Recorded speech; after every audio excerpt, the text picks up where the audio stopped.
على بركة الله وبسم الله إن شاء الله النهاردة هنعمل مع بعض مخلل الجزر السريع سهل جدا وبسيط طعمه حلو قوي قوي قوي. الطريقة سهلة وبسيطة على بركة الله هنبدأ. بس قبل أي حاجة اللهم صل وسلم وبارك على سيدنا محمد وآله عدد ما تحب وترضى ملء ما تحب وترضى. بسم الله الرحمن الرحيم. اول حاجه انا بجيب البصلايه اللي هي الصغيره الحلوه الصفرة دي، وبعد كده بحط ميه كتير على البوتاجاز تغلي وعليها معلقه كبيره من الملح وحوالي نص كوبايه من الخل. بمجرد الميه ما تبدا تغلي كويس قوي قوي زي ما انتم شايفين كده نقول بسم الله وننزل بالبصل بتاعنا. البصل الاحمر في ناس ما بتفضلش تعمله، بس انا حبيت اجرب كام واحده كده وانا شغاله. هي بتغمق شويه ولكن بجد طعمها برضو حلو. حطيت البصل كده بالشكل ده وهبدأ أضغط عليه وهقلبه من فوق لتحت علشان كله يستوي مع بعضه. طريقة سهلة جدا جدا وبسيطة زي ما انتوا شايفين كده. وبعد ما هيغلي هسيبه مثلا يغلي بتاع 3 4 أو 5 دقايق بالكتير. هطفي عليه وأغطي عليه وأسيبه يبرد تماما. بعد ما بيبرد خالص بجيبه زي ما انتوا شايفين بالشكل ده وأبدأ أقشره. بيتقشر بمنتهى السهولة، ما بياخدش وقت بالمرة. بس الحتة اللي ورا دي بس اللي بتحتاج السكينة هي واللي قدام، فاهمين؟ لكن بقية البصلاية بتتقشر بمنتهى السهولة عادي. هخلص كل الكمية بنفس الشكل اللي انتوا شايفينه دوت. وفي التوقيت ده طول ما احنا شغالين بنصلي على سيدنا النبي عليه الصلاة والسلام وبتقولي أي ذكر بقى ربنا بيجري على لسانك. استغفر الله العظيم وأتوب إليه، سبحان الله وبحمده سبحان الله العظيم.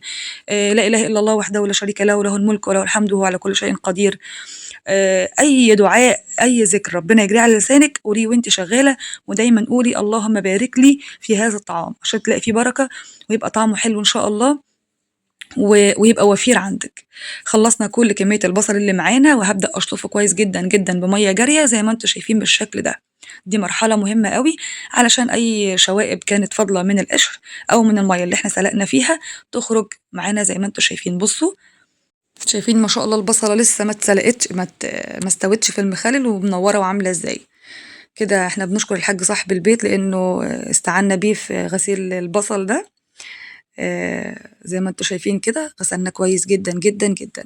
نيجي بقى للمية اللي هنخلل فيها. المية تكون مغلية من قبل كده ومتبردة علشان أبقى معقماها كويس.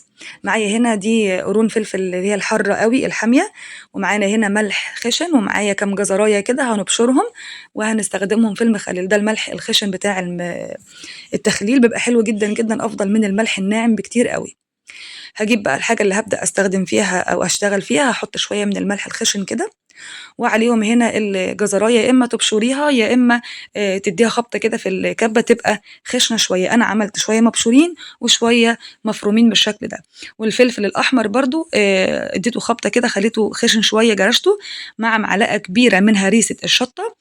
حطيتهم كلهم مع بعض زي ما انتم شايفين، ومعايا هنا نص معلقة صغيرة من ملح الليمون. ملح الليمون مهم جدا لأنه هيمنع البصل يحصل له الريم اللي بيحصل من على الوش ده. نص كوباية من الخل بالشكل اللي انتوا شايفينه ده، وكمان نسيت اقول لكم معلقة كبيرة من السكر عشان البصلة ما تطراش وياكم بسهولة، تبقى مستوية ولكن فيها قرمشة حلوة كده. ونجيب المية اللي احنا غليناها قبل كده وسبناها بردت تماما ونبدأ نصبها بالشكل ده. هنقلب كل الحاجات دي مع بعضها، وهضيف كمان حوالي معلقتين كبار من حبة البركة ومعلقة كبيرة من الكزبرة الناشفة الحصى اللي هي الحبوب اللي هي المدورة دي، وبقلب زي ما انتوا شايفين بالشكل ده. دلوقتي هبدأ اجيب كمان بقى معايا جزرتين كده هبشرهم علشان احس بشكل البصل وملمسه وكمان طعمه، وهو مجروش حاجة وهو مبشور حاجة تانية سبحان الله. هخلص كل الكمية بالشكل دوت وننزل بقى دلوقتي بحبة البركة زي ما قلنا. ولو عندك عصفر حطي مقدار مثلا معلقتين كبار من العصفر او معلقة كبيرة، كله خير وبركة وبيدي نتيجة وطعم حلو جدا جدا جدا. قلبت كل المكونات مع بعضها بالشكل اللي انتوا شايفينه ده، وتبدأي بقى ايه تدوقي كده المية تشوفي ملحها مظبوط خلاص تمام هتبدأي تشتغلي على طول. محتاجة ملح ضيفي شوية ملح ودوبيه.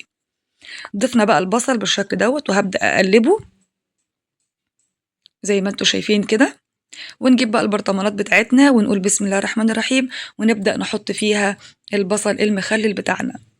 عايزة أقول لكم ده تقريبا تاني يوم أو تالت يوم بالكتير احنا كنا بناكل منه. طعمه حلو جدا جدا ما شاء الله.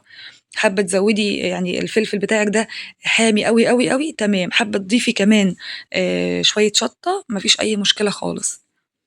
هتبدأي كده بسم الله الرحمن الرحيم تضيفي البصل، وتزودي بقى في الآخر شوية المَيّة، وما تعلّيش المَيّة على الآخر، لإن دي غلطة أنا وقعت فيها، زوّدت المَيّة فأثناء ما البصل بيخش في مرحلة السوا بيتفاعل، فبينزّل مَيّته بيرجع يشربها تاني، ففي التوقيت ده المَيّة بتزيد أوي، أوي، بتخلّي الغطا بتاع البرطمان ينفخ والمَيّة تطلع لبرّه وبيعمل ريحة وحشة جدًا، عشان تبقوا واخدين بالكم بس من المعلومة دي. فأنتِ لمّا تحطّي البصل تحاولي تكون المَيّة ما تبقاش عالية أوي، وطبقة زيت محترمة كده على الوش علشان برضه تمنع العفن، وتغطيه كويس. ويا ريت بقى لو أنتِ حاطاه في المطبخ كده أول يوم أو أول يومين، وبعد كده حطيه في التلاجة علشان البصل من الحاجات اللي بتبوظ بسهولة جدًا. يبقى أنتِ هنا عندِك كام ملحوظة مهمة أوي، أوي، أوي. أول حاجة تحطّي معلقة سكر أثناء البصل ما هو وأنتِ بتعملي حاجة البصل اللي هتخلّلي فيه في المَيّة بتاعة المخلل يعني. تاني حاجة ما تكتّريش المَيّة زي ما أنا كتّرت كده. تالت حاجة ملح الليمون. رابع حاجة طبقة زيت كويسة أوي على الوش. خامس حاجة تغطّي بكيسة. وسادس حاجة يتحط في التلاجة بعد يوم أو يومين برّه المطبخ أو في المطبخ. دي عوامل مهمة جدًا، جدًا عشان تحافظي على البصل بتاعِك أكتر وقت ممكن إن شاء الله. هاغطّيه كده بالكيس وهابدأ أقفّله كمان بالغطا بتاعه، وهاشطفه بقى كده واسيبه على جنب الحوض، علشان هو بيبدأ ينزّل شوية مَيّة في الأول عشان ما أبهدلش حاجة، وبعد كده يومين وتدخّليه التلاجة زي ما قُلنا. واسحبي منه على قد احتياجِك بمعلقة تكون ناشفة. يا رب يكون الفيديو عجبكم ونال رضاكم. أستودعكم الله الذي لا تضيع ودائعه، واسيبكم في رعاية الله وأمنه. نختم بالصلاة على الحبيب المصطفى والباقيات الصالحات.